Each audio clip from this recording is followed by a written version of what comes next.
Le pare-choc d'une voiture, son tableau de bord, ce sont des pièces qu'on voit tous les jours sans vraiment y penser. Pourtant, derrière, il y a toute une industrie française qui est sous très haute tension. La plasturgie automobile, elle, est vraiment à la croisée des chemins. Alors, face à une pression immense, quel est son avenir? On va plonger ensemble dans les défis et les stratégies qui vont dessiner ce secteur d'ici 2033. On commence direct avec un chiffre qui claque. 13%. C'est l'hyperinflation, en moyenne, que les fournisseurs de la plasturgie auto française se prennent sur leurs coûts de production. Et ça, c'est depuis 2020.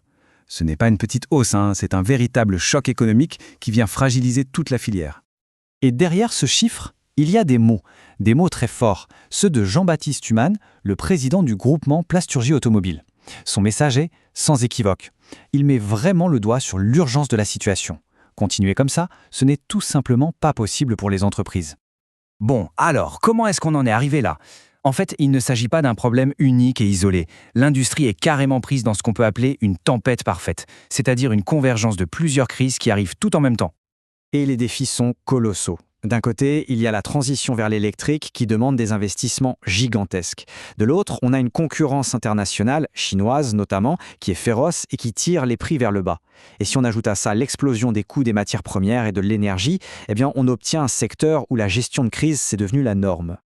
Mais attention, face à cette tempête, l'industrie ne reste pas les bras croisés. Bien au contraire, elle s'organise. On entre dans le temps de la riposte collective. C'est une vraie stratégie de survie. Et surtout, d'adaptation. Et l'acteur central de cette riposte, c'est le GPA, le groupement Plasturgie Automobile. Il faut voir que le GPA, ça représente 27 entreprises et donc plus de 12 500 salariés. Son rôle, c'est de fédérer toutes ses forces pour parler d'une seule voix et, bien sûr, pour agir collectivement. Les missions du GPA, elles, sont très claires et stratégiques. Il s'agit de représenter le secteur, de fédérer les énergies, de promouvoir le savoir-faire français et évidemment de soutenir et de défendre très concrètement chaque entreprise membre. C'est vraiment cet esprit de corps, cette solidarité qui est sa plus grande force. Et ces missions, ce ne sont pas que des mots sur le papier. Elles se traduisent par des actions très concrètes. Que ce soit en allant négocier avec les géants comme Stellantis et Renault, en portant la voix de l'industrie auprès des pouvoirs publics ou en mutualisant les efforts sur des sujets techniques comme la décarbonation, le GPEAG est vraiment sur tous les fronts. Il va même jusqu'à former les équipes pour les préparer aux défis de demain.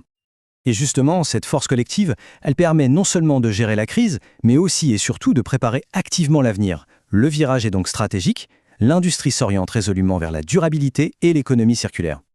Et il y a un texte majeur qui va complètement redéfinir les règles du jeu, c'est le projet de règlement européen sur les véhicules hors d'usage, qu'on appelle VHU. Son but est simple mais super ambitieux, obliger les constructeurs à penser la voiture de demain en termes de recyclage et de réutilisation des matériaux.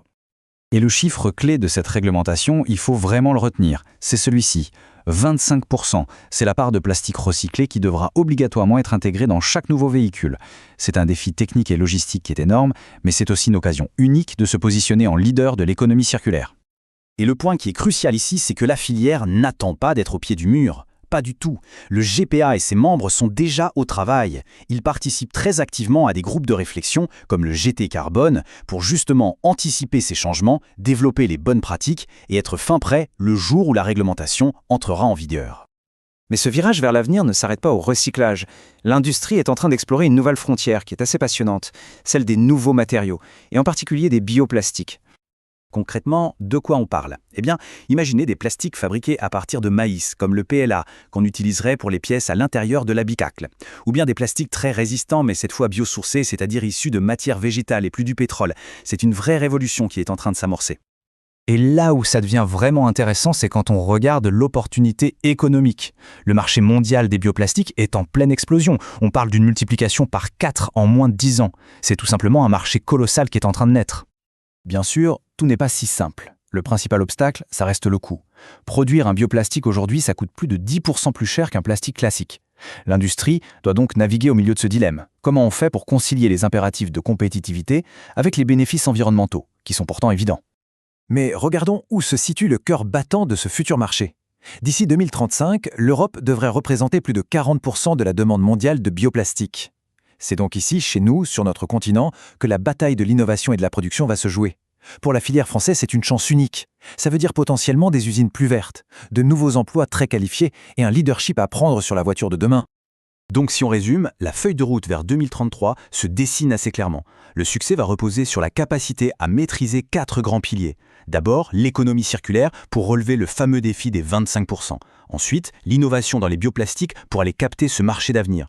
Tout ça, bien sûr, en restant compétitif face à cette tempête de coûts et de concurrence. Et le ciment qui lie tout ça, l'action collective, incarnée par le GPA, qui reste la clé pour être plus fort et plus résilient. Ce qui nous amène à la question finale. L'industrie française de la plasturgie automobile a prouvé qu'elle était résiliente, qu'elle savait s'adapter. Mais face à une concurrence mondiale et des coûts qui ne baissent pas, est-ce que l'innovation seule va suffire? La France sera-t-elle un leader de cette immense transformation ou un simple suiveur? Voilà tout l'enjeu des 10 prochaines années.